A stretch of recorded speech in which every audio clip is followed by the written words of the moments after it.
लोकसभा चुनाव 2024 के 5वें चरण का मतदान भी संपन्न हो गया है, लेकिन इस चरण में जितने मत प्रतिशत की उम्मीदें जताई जा रही थीं, उतनी वोटिंग नहीं हुई।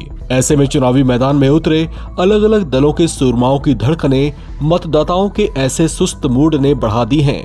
उन्हें समझ नहीं आ रहा कि अब की बार मतदाताओं में इतना जोश क्यों नहीं नजर आ रहा है और उनकी इस सुस्ती और कम वोटिंग का नफा नुकसान किसे होने वाला है। चुनाव के 5वें चरण में 6 प्रदेशों और 2 केंद्र शासित प्रदेशों की कुल 49 सीटों पर 695 उम्मीदवार चुनावी मैदान में उतरे थे।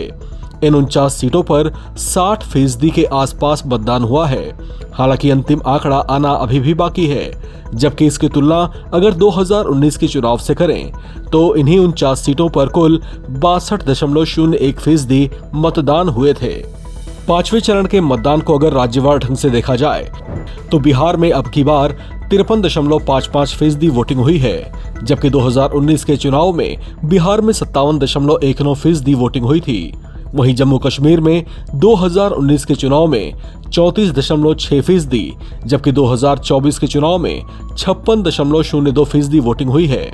इसी तरह से झारखंड में 2019 के चुनाव में 65.56% वोटिंग हुई थी, जबकि 2024 के चुनाव में 63.06% वोटिंग हुई है। लद्दाख की बात करें तो 2019 में यहां पर 71.05% वोटिंग हुई थी, जबकि 5वें चरण में लद्दाख में 2024 के चुनाव में 68.47% वोटिंग हुई है। महाराष्ट्र की बात करें तो 2019 में यहां पर 55.67%, जबकि 2024 में 53.34% वोटिंग हुई है।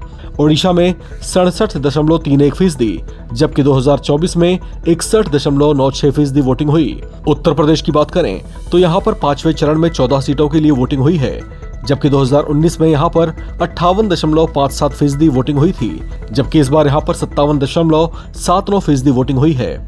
पश्चिम बंगाल में 2019 में 5वें चरण में 80.13% वोटिंग हुई थी, जबकि 2024 में 73.14% ही वोटिंग हुई। अब तक के चुनावों में मत प्रतिशत चर्चा का विषय बना रहा है।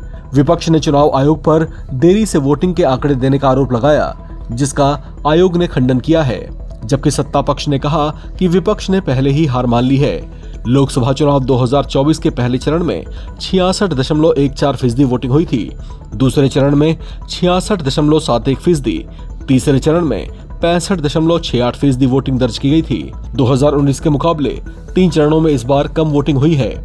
हालांकि चौथे दौर में 96 सीटों पर 69.16% मतदान हुआ था, जबकि 2019 में इन सीटों पर 69.12% वोटिंग हुई थी।